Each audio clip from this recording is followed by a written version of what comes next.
ॐ अज्ञानतिमिरान्धस्य ज्ञानाञ्जनशलाकया चक्षुरुन्मीलितं येन तस्मै श्रीगुरवे नमः। श्रीचैतन्यमनोभीष्टं स्थापितं येन भूतले स्वयं रूप कदा मह्यं ददाति स्वपदान्तिकं।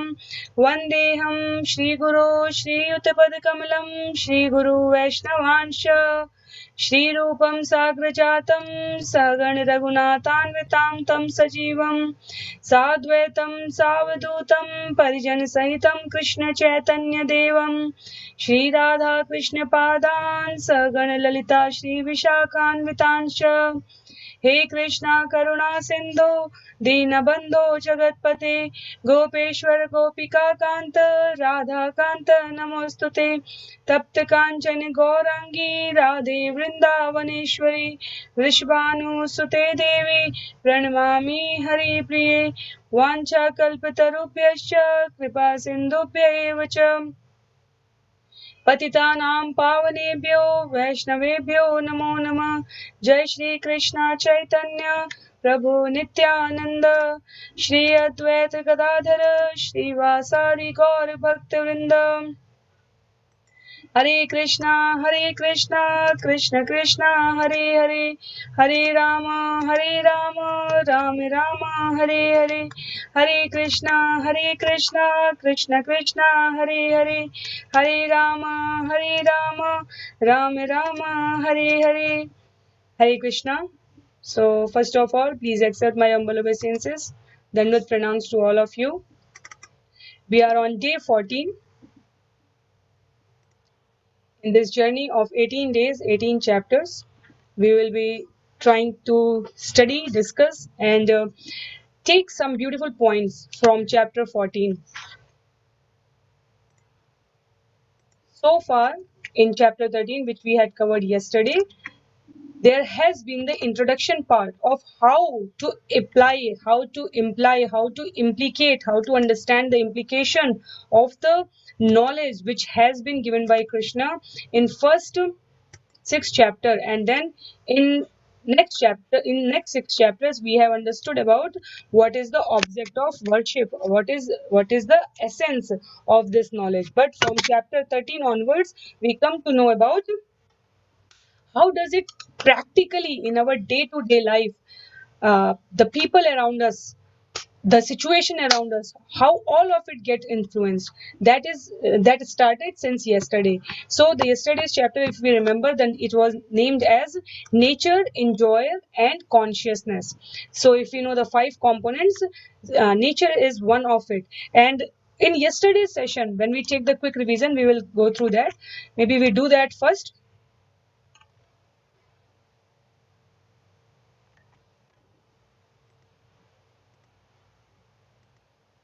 Yeah. So chapter 13 revision was, there were 6 questions asked by Arjuna, and Krishna answers it throughout the next few verses. So from shloka 8 to 35 is all about those, for answering those 6 questions. What was those 6 questions? First was, who is Kshetra?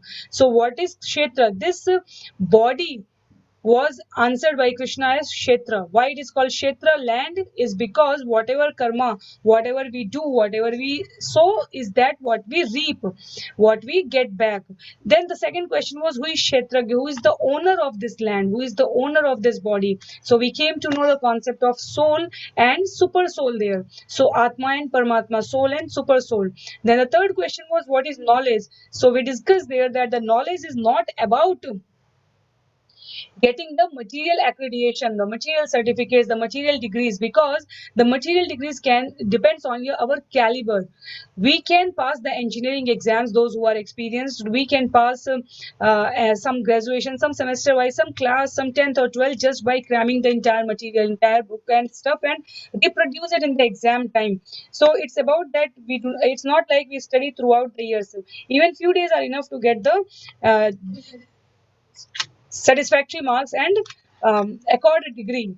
But Acharya says, Srila Prabhupada speaks in the purport, and what Krishna has spoken about the knowledge. Krishna has said that this caliber may help you to achieve the material knowledge, but to attain the spiritual knowledge, jnanam, you must have the character. So it's not about the caliber, but it's about the character. And that's why we saw in few verses Krishna has given some qualities like being modest, humble, disciplined, having constant engagement in Krishna conscious activities, non-violence, fearlessness. Those were the qualities. So Krishna told those who have learned to apply these qualities in their behavior, in their character, are the worthy people to understand the concept of body, soul, super soul, object of worship, this material world. So this is how Krishna defines the jnana, the knowledge, meaning to understand these qualities and imbibe it in our behavior. Then the next question, so these were the three questions: kshetra, kshetragya, and jnana. Then the next three questions were: who is nature, prakriti, uh, Purush. And sixth was our what is the object of worship? What is the end result by getting to know all these things? So that has been spread through shloka 13 to 35. So Krishna confirms in last few shlokas that Krishna is the supreme enjoyer, meaning he is the object of worship. By knowing body, soul, super soul, everything, all kind of yogas, what is our end result? Our end result is to know about Krishna. And how to gain that knowledge was about Purusha. So as a human being, we might think that we are enjoying, but that is not true. Who enjoys is actually Param Bhokta Aham. Krishna says in chapter 5, shloka 29, that I am the Param Bhoktam. 7.1, 7.7, Krishna says that I am the Bhokta. So these qualities, when imbibed, term as knowledge, and these qualities, when imbibed in its true absolute form to attain the supreme personality of Godhead, is meant that the person has attained the objective. Now there is a term which we use today is called nature, about this material nature. So yesterday, when we read chapter 13, it was just one liner, two liner, three liner maximum for that. What was that? Is this entire surrounding around us is the material nature, and it is controlled, it is managed by three modes. That's all we studied. Today, we are going to zoom in into those three modes. So usually we talk about, in Hindi we say satogud, rajogud, tamogud. In English we say mode of goodness, mode of passion, mode of ignorance. What is that?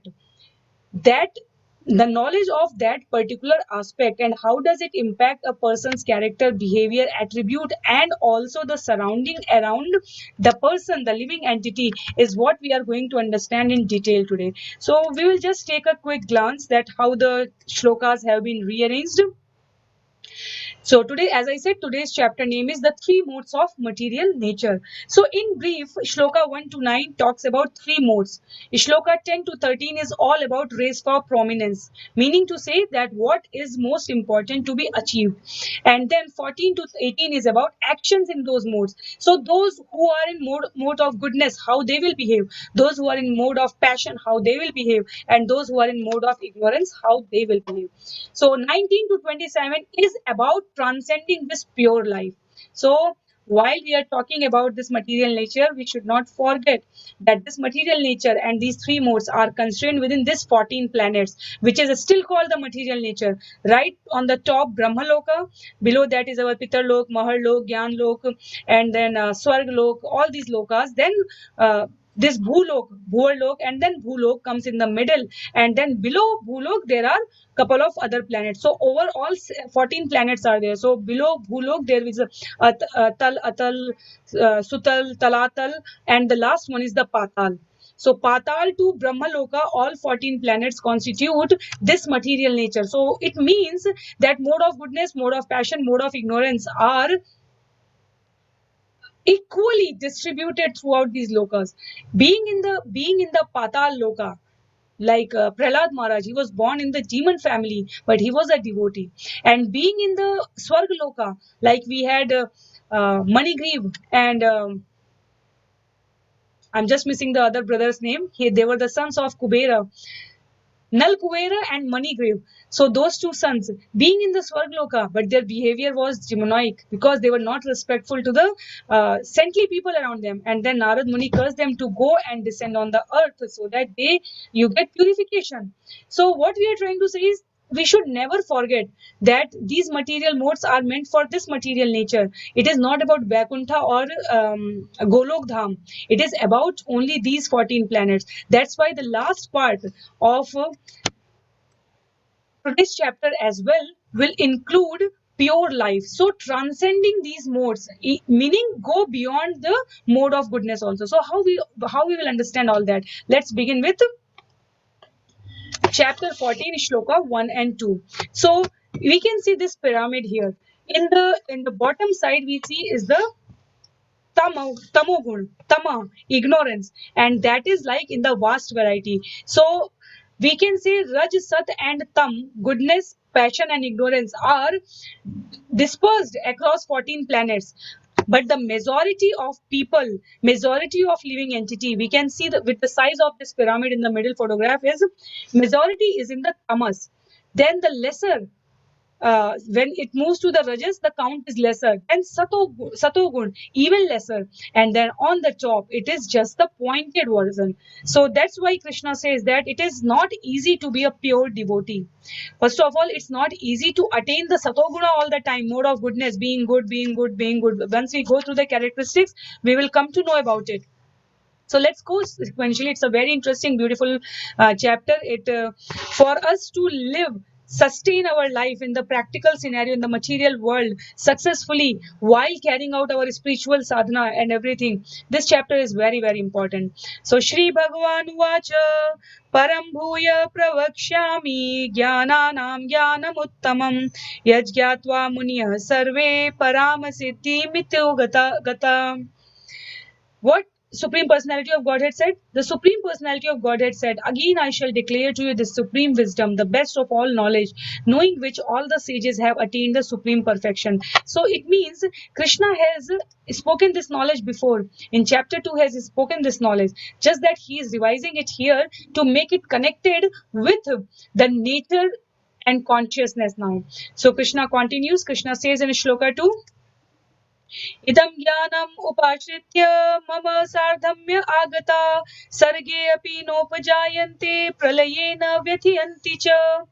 By becoming fixed in this knowledge, one can attain to the transcendental nature like my own. So Krishna's nature is transcendental. That's why we say he doesn't reside in this. He doesn't need to do anything to survive.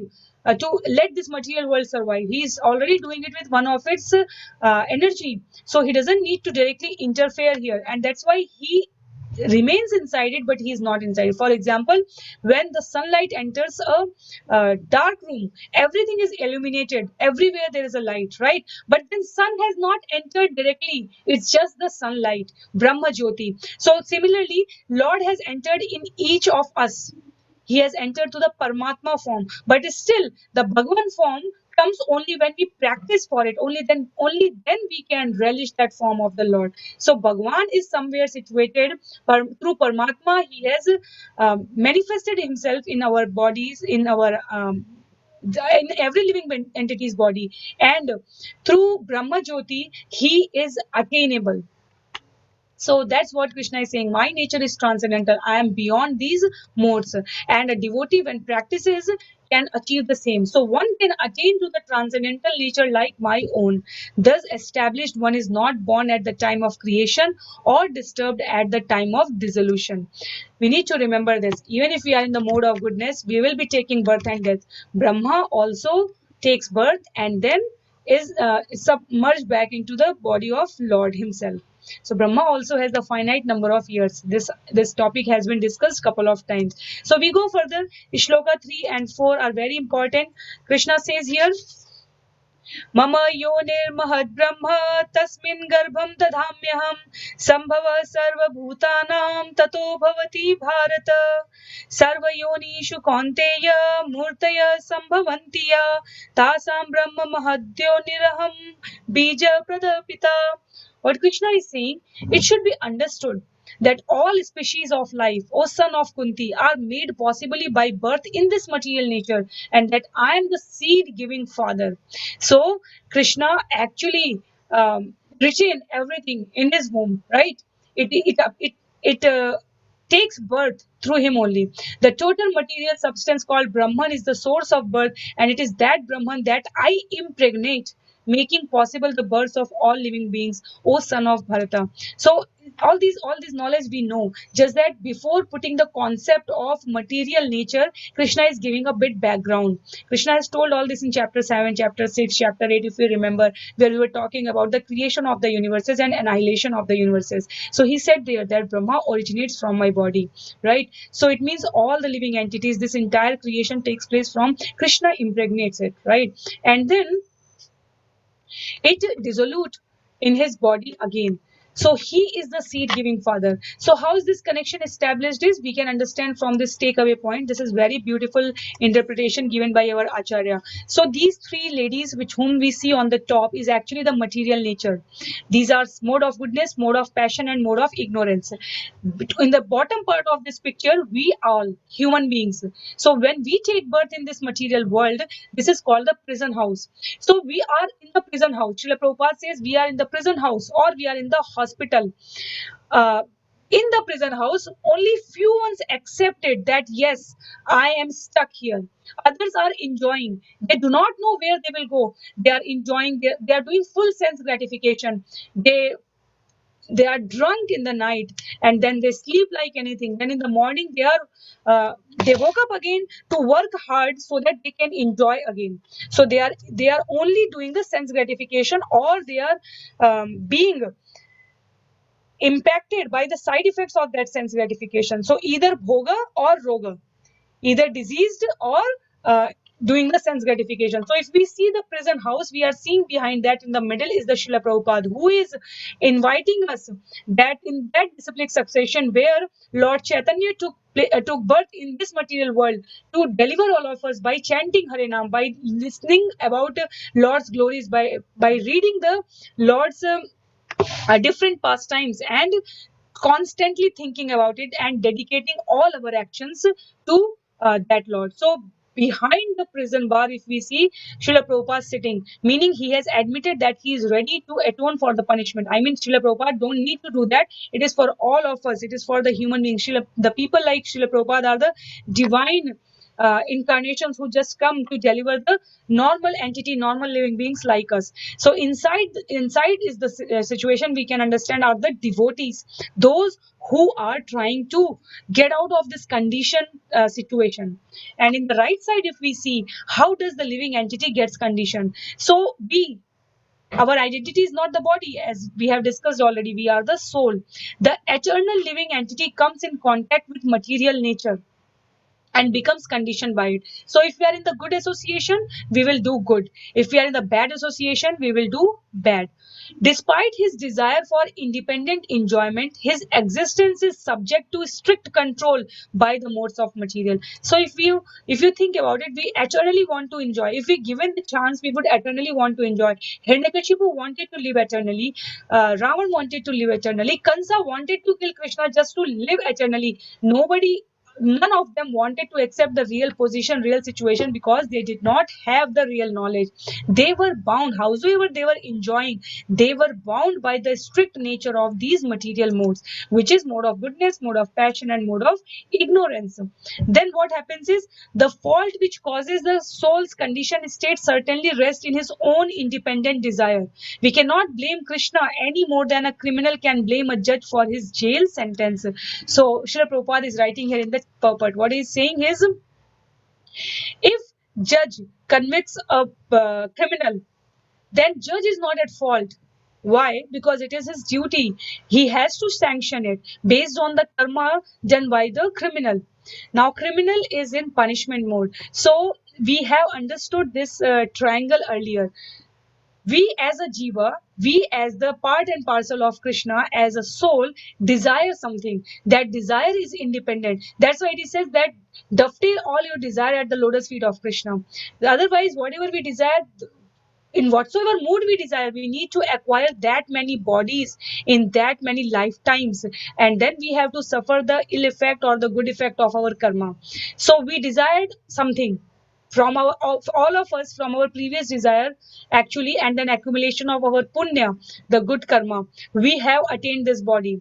Now whatever we are desiring now or whatever we are doing now is actually constituting our next bodies.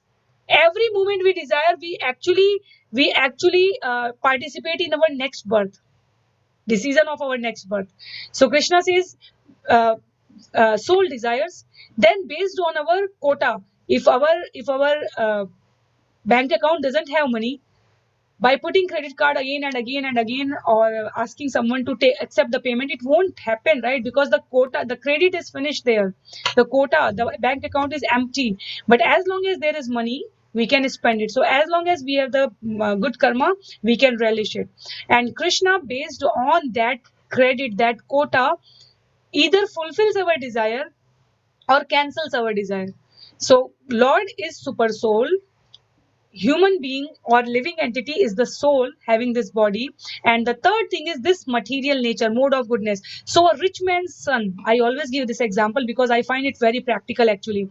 A rich man's son may be good at studies, maybe very brilliant, bright, and then maybe later he can establish a good business or go to a good corporate or make become a very famous entrepreneur. So what happened in that journey? In that journey, what happened is the son has some accumulated karma, and then based on that, now he has the desire to become something like that, and he disposed the qualities to achieve that. He worked hard, he is disciplined, he is very attentive, he is very focused. And then the father is actually the material nature who is giving all kind of resources. Why? Because Krishna has sanctioned it based on the previous karma of that son. So then it appears that everything is very very uh, uh, in congruence. It is very synchronized for that son. He was born in a rich family, and money makes money. He is becoming richer day by day. Why? Because he had good qualities, he is ready to attain it. At the same time, there are many rich fathers who can get their son admitted into the same coaching, same university, same course, same country, same kind of facilities, but the child doesn't turn out like that, the way as expected, as per the resources provided. Why? Because either the child didn't desire it, so the story finished already, because with our independence we can desire that, or the child desired it but his previous karma doesn't support it, so God cancelled it. So similarly, there are many actions. Actually, when we understand this chapter 14, it solves why good thing happens to bad people, why bad things happen to good people. Many a times people ask this question, and when we say that Bhagavad Gita has answered it, it is actually through these chapters. So, what association we do in this material world constitutes our nature. Soul carries the nature, life after life, birth after birth. Soul carries that nature, and then we say that the karma calculation is very very complex. When in whatever association we flourish, we acquire those kind of qualities.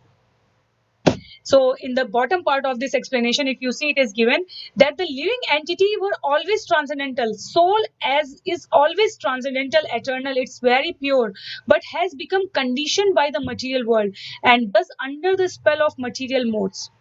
So different bodies and different activities under the different modes is the cause of varieties of happiness and distress, like I just said. So Krishna will go a bit deeper and he will say, सत्वं रजस्तम इति गुणा प्रकृति संभव निबध्नन्ति महाबाहो देहे देहिनम अव्ययम. What Krishna is saying is material nature, as we just spoke, consists of three modes: goodness, passion, and ignorance. When the eternal living entity comes in contact with nature, O mighty armed Arjuna, he becomes conditioned by these modes. But Krishna confirms in Shloka 6. What does Krishna say? Tatra sattvam nirmalatvat prakasham kamanamayam sukha sangena badnati jnana sangena chanaga. O sinless one, the mode of goodness, being purer than the others, is illuminating, and it frees one from all sinful reactions. Those situated in that mode becomes conditioned by a sense of happiness and knowledge. So when we are pure, meaning we are more than good, being in the mode of goodness.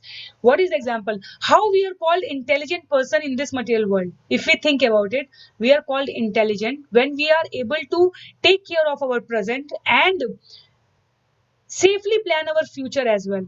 So all kind of insurances and all kind of our investment, we say it is our future planning. So you are a wise person that you are planning ahead, right? Otherwise everybody has to go through this path, right? You will get old, you won't be that efficient, so you need money, and then you are planning it ahead. So in material world we call wise and intelligent to those who plan this life when they are uh, in the end, right? Like, so when they are not as efficient as in their young age.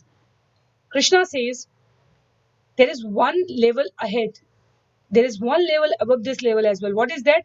To plan this life, those who plan this life, we call them intelligent. Those who plan life after this life is called the super intelligent. That is the actual intelligence. That is the intelligence I give to those. Krishna will speak in chapter 15. Krishna has spoken earlier also. That is the intelligence I give to those who surrender upon me, who comes to my association. If king is saying that I am in mood of charity today, whoever comes at my door, I will just give whatever alms a person asks for. But then we don't want to go. What Krishna can do, what that king can do. Do we want king to come at your doorsteps and do that? So for that, Niti says, the sutras in Manusmriti says that nahi supta se singhasya pravishanti mukhomriga. Even if you are a lion, the your food will not enter in your mouth, right? You have to go and do. Even if you are the king of this forest, you have to go and do some karma, do udyama. So Krishna is saying, when we are intelligent and we do use our time for the accumulation of transcendental mode, illuminating and freeing, getting freed from all sinful reaction, those situated in that mode becomes conditioned by a sense of happiness and knowledge. So this is our quick summary actually so far for these first six shlokas. So material nature, this nature, the surrounding, is comprising of three modes, which is goodness, ignorance, and passion. Then if we see on the left side, this is Jiva, the soul, which is eternal living entity. And by nature, it is transcendental, Satchidanand, because it is part of it. Like we always give the example of one drop of water has all the good qualities as an ocean water has. But then that drop is not the ocean. And if that drop is dissociated, is away from the ocean, then unless ocean will not come to pick up that drop, all the rivers goes and merge into the ocean doesn't go and collect the rivers, right? Ocean is at its place. So similarly, the transcendental nature, the Satchidanand Paramatma, is at its place, situated, waiting for rivers to come. The moment river arrives, it accepts it. It never says that, oh, I discard you, I discard you, I discard you. We need to do that karma, right? We need to reach to that point. So this is a worldly example, but then when it comes in the context of the material nature, then what happens with these modes? Then it is forced to act according to these modes. Why? Because we remember goddess Durga is having the Tridanda, right? Trishula, what is called trident. So what does it do? It forces us to remain in that situation. Okay, before going to shloka 7 to 10, we can take a quick glance on this picture. This picture is very important. Our Acharya has put it so nicely. So this is actually the ladder to reach to the Supreme Personality of Godhead. In between, what is happening? The very immediate um, attribute, negative attribute in our personality is envy. We will not put the effort to get what someone else has, but we will immediately become envious to that person. So it is very degraded quality. That's why you see, it is to reach to the Supreme Personality of Godhead, it is like the first step. If we haven't crossed the envy, we can't even move further. Then lust, ignorance, and anger are almost on the same platform. So the moment we get angry, actually it is called downfall. If we remember the Treta Yuga episode, why did Vishwamitra Muni came and asked for Ram and Lakshman from Dashrath? Because they said, we are doing an austerity. In that austerity, I have to be quiet for 7 days and 7 nights. So when the demons are coming and they are trying to perturb us, they are trying to disturb us, they are trying to harm the Yajna Vedi, that sacrificial fire, we need to open our mouth. And if we open our mouth, it will be opened in anger. The moment we show the anger, all the austerity is gone. So this was the argument put by Vishwamitra Muni in front of King Dashrath. He said, the yajna we are going to perform needs only one austerity. That austerity is, don't get angry. Not to get angry, we have to keep quiet most of the time. If we do that, then the demons, when they arrive, we can't curse them, we can't say anything to them. And then if we don't do that, even then they will spoil sacrificial arena. And if we keep doing that, there are so many demons that they will keep coming. So this is what is happening right now, O king, and we are not able to finish this yajna. So then Ram Lakshman, when they went, what did they do? They created a cover around the around those rishis who were engaged in that yajna, who was doing that sacrifice, and that cover was there so that they cannot throw any unwanted, any garbage thing into the sacrificial fire. So if we see the picture again, it says that anger, lust, and envy, anger, lust, and ignorance are almost on the same platform. Now, if we are able to cross these four, we will say the degraded qualities: envy, anger, lust, ignorance, we are a bit ahead, a bit closer to Lord now. But what attacks us now?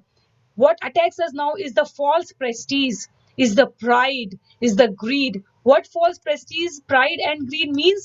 It means, oh, I am so great that I don't get angry very easily. I'm not ignorant. I have learned Vedas.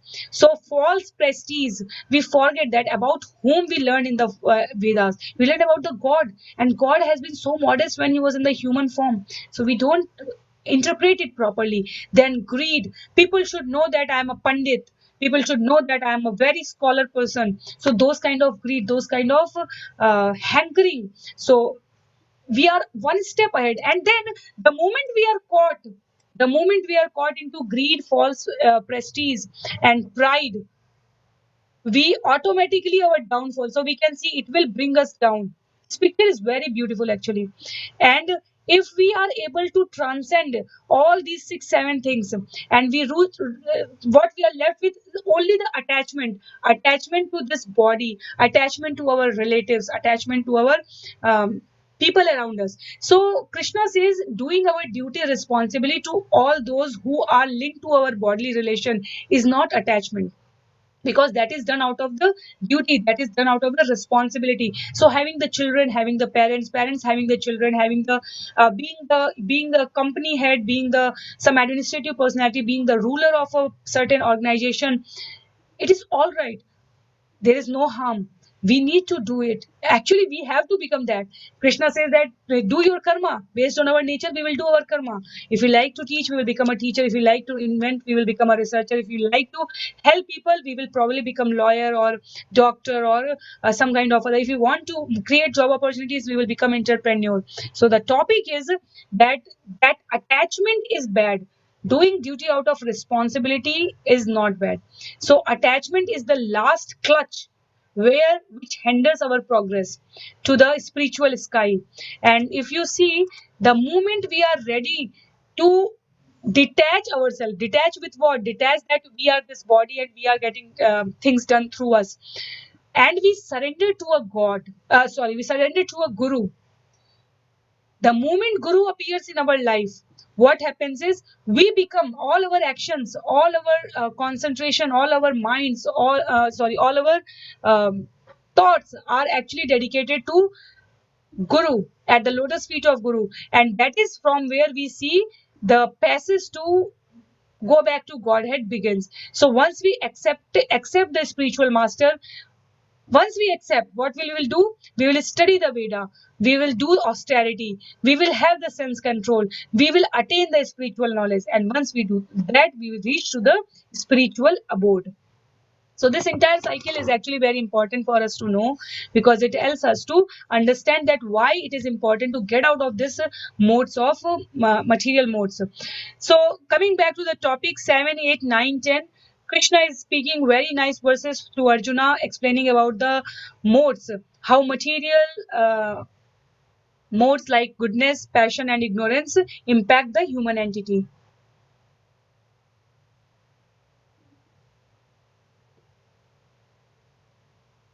If we see the shloka 14.9, Krishna is saying, Sattvam sukhe sanjayati raja karmani bharata jnanam avritya tu tamah pramade sanjayatyuta. O son of Bharat, the mode of goodness conditions one to happiness.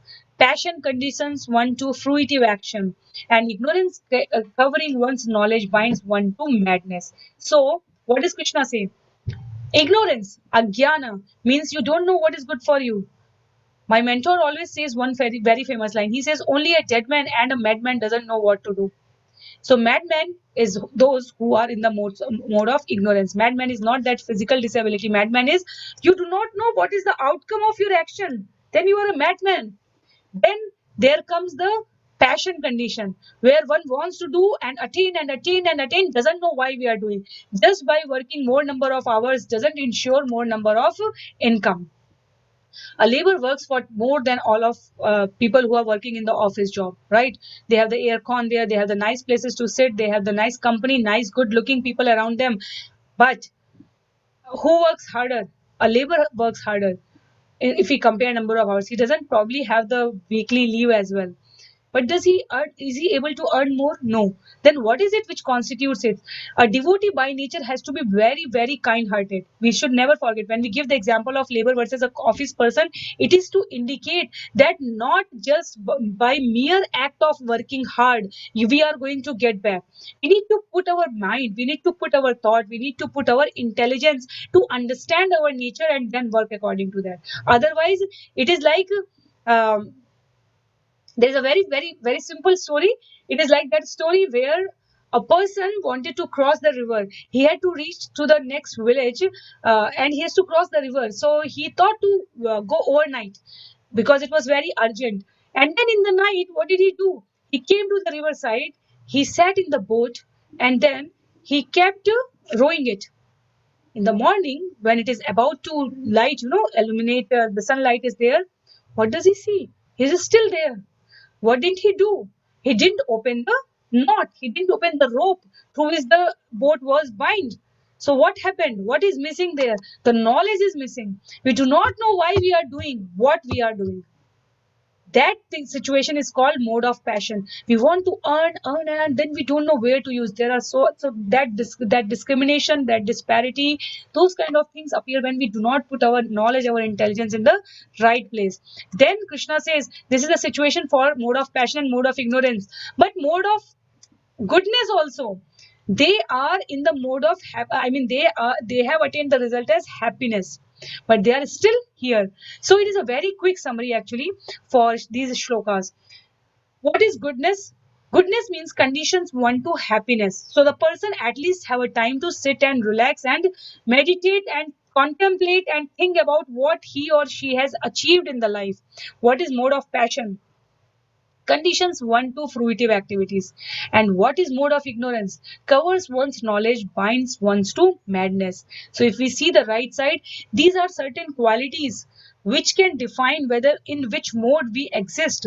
In one day we can be in all three modes. Certain part of the day we can be in the Satoguda, certain part of the day we can be in Rajoguda, and certain part of the day we can be in the Tamasguda also, ignorance also. But we need to see where are we. If we are balanced in our action, if we have harmony among people whomever we interact with, if I have the harmony from within, if I'm positive person, if I have peace at mind, if I have the clarity what I'm going to do, if I am filled with the light means the knowledge, creativity, openness and intelligence, I will be called in the Sattva Guna. Rajas is we are doing the movement, we are doing the activity, we have a lot of energy, we are excited, we are passionate, we have desires, we agitate, we have anxiety, we have egotism. All is why? Because we do not have the Sattva character. What is that? We should have the intelligence, we should have the harmony, we should have the balance. If there is no balance, there will always be anxiety. If there is no harmony, there will always be excitement. If there is no peace, there will always be desire. If there is no creativity, there will always be activity. So this is kind of comparison, very straightforward.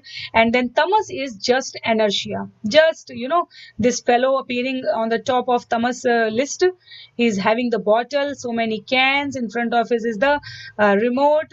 And just a very, very sad condition, we can say, is it's full of dullness, it is negative, it is inactive, delusion, depression, ignorance, inertia.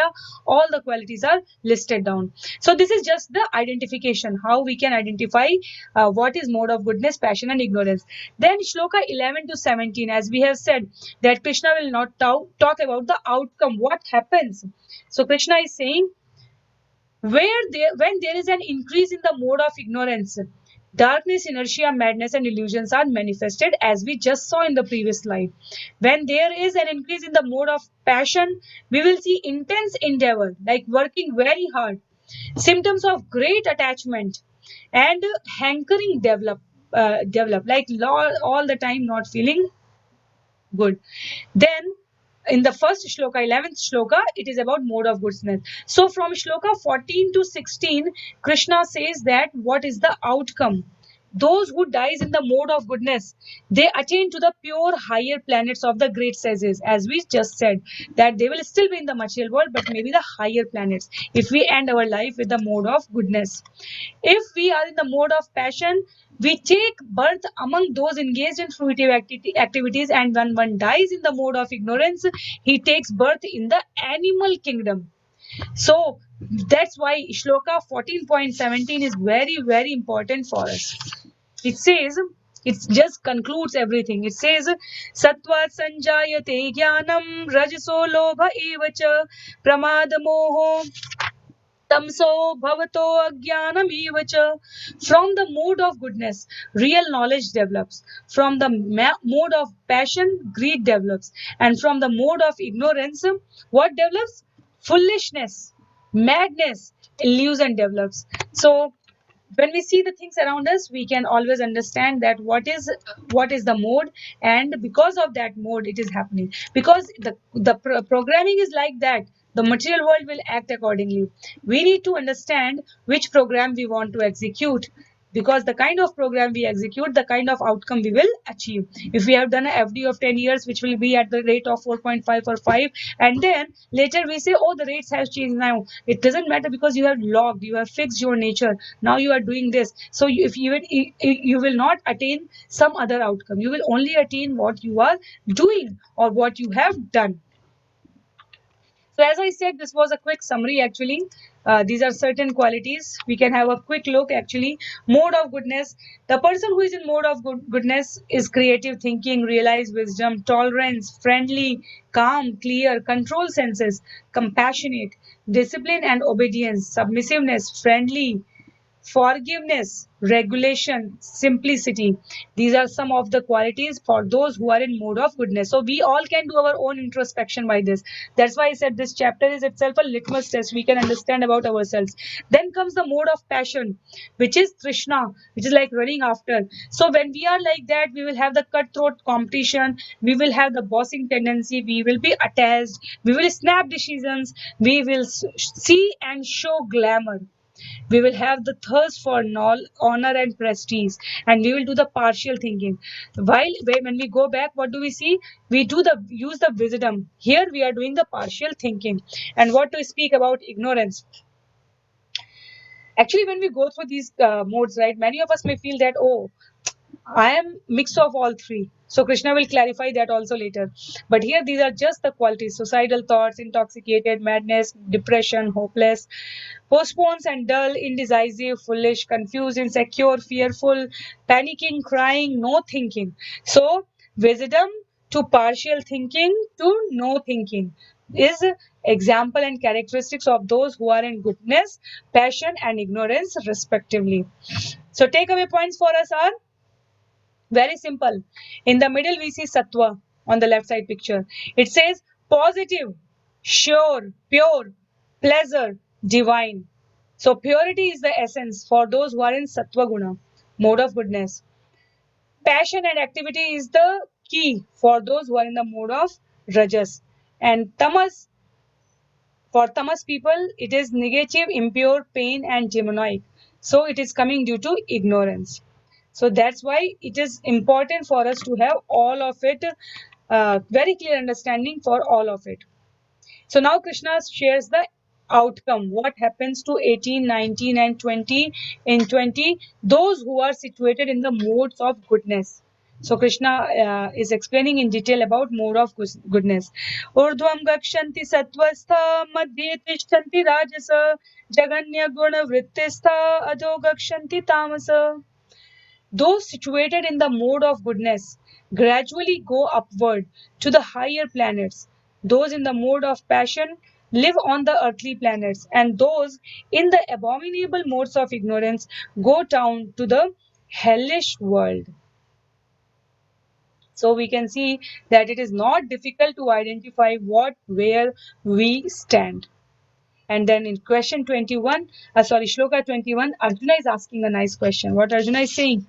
Arjuna is inquiring, क्यलिङ्गे स्त्रीन्गुणानेतान् अतीतो भवति प्रभो किमाचार कथं चेतान् स्त्रीन्गुणान्यति वर्तते. Arjuna inquired, "O my dear Lord, by what symptoms is one known who is transcendental to these three modes? What is his behavior and how does he transcend the modes of nature?" Think about it. A devotee never wants anything else other than the lotus feet of God. Arjuna is the same. Arjuna doesn't want anything else. Just that he is asking for all of us. And we see the question. He's inquiring. He's inquiring that which symptom is one known who is transcendentalist. So he's saying that I accept you. Now he's no more confused about accepting. In the previous chapters, we had that I accept you as Guru in chapter 2. Now he is accepted already. Now he is using my dear Lord. So that is of very significant point for all of us.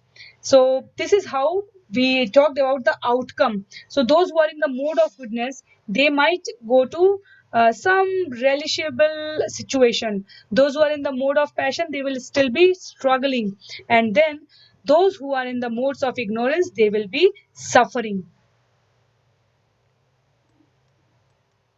So this way we have three situations: goodness, passion, ignorance.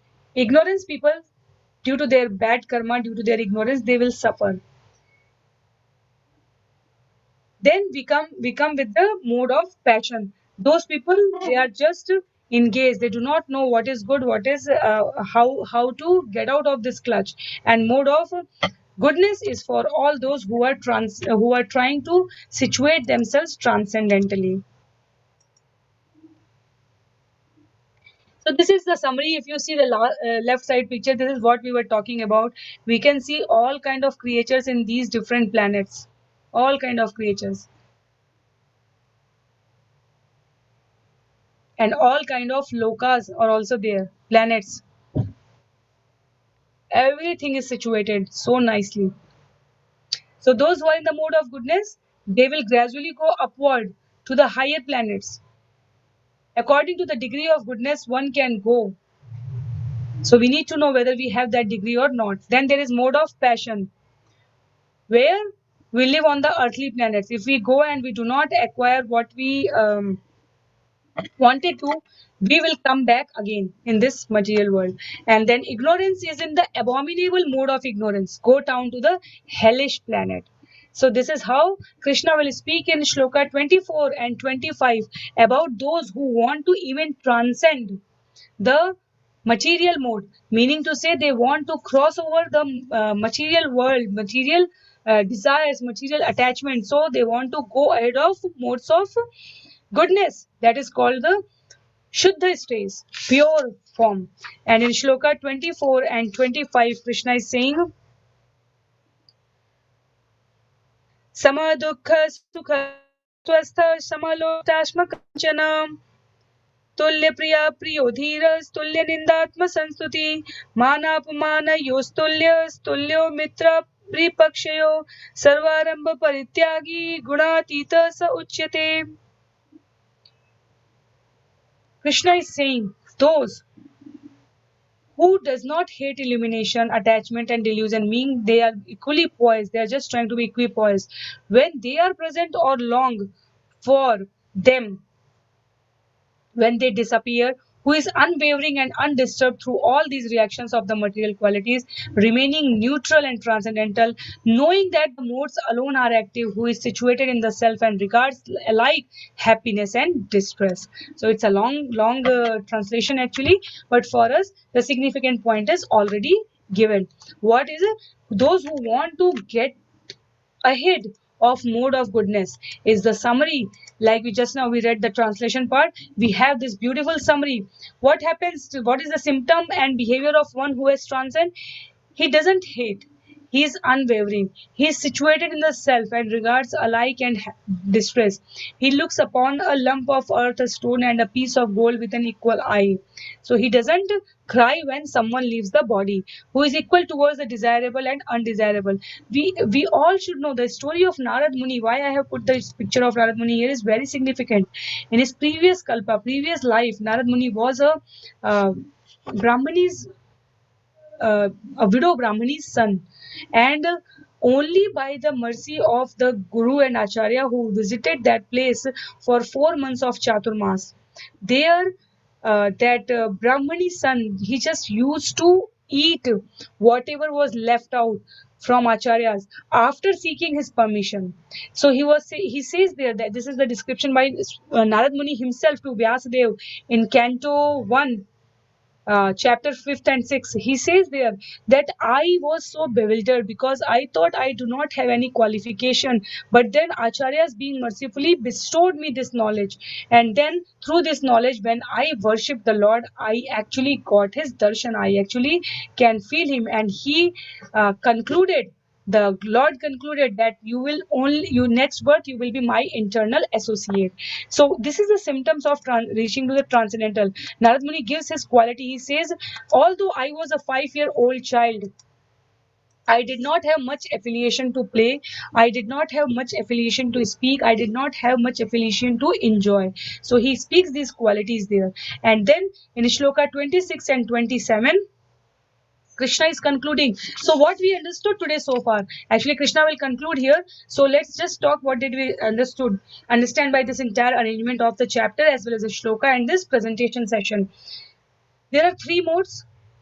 They are inherent part of this material world. Material world means there will be these 3 modes. These 3 modes influences us. Then based on that influence we acquire certain kind of attributes, so we can always transmigrate from one mode to other depending upon how much we are willing to do that. So like water always goes down, from whatsoever height you pour the water it will always go down, and fire flame, the flame will always go up, because the ocean, materially to say, for the ocean are down and the sun is above. When we talk about the earthly planet, earth as a planet, we know the sun is somewhere situated, so the resource is sun, main source is sun. That's why the flames always try to reach there. This is the nature of flame. And similarly the water resource is the ocean, down, right? So water always falls down. So these are some of the spiritual examples actually, when people say that, oh, we do not believe in God, we do not believe in this is my concoction, and all these supernatural natural acts are just the hypothesis. This is an eye opener for them. How come with whatsoever we need to do the artificial means to make the water go up and fire come down, but naturally it is always like that.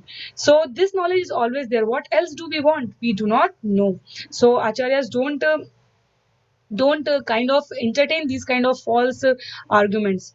We should be very careful that these modes exist and these modes influence us. Our ultimate job is to transcend these modes, and to confirm that, Krishna is speaking in Shloka 26 and 27. What Krishna is saying here? Mam chayo vyabhichareణ bhakti yogena sevate sagunan samtityetan brahma bhuyaya kalpate. One who engages in full devotional service, unfailing in all circumstances, at once transcend the modes of material nature and thus comes to the level of Brahman.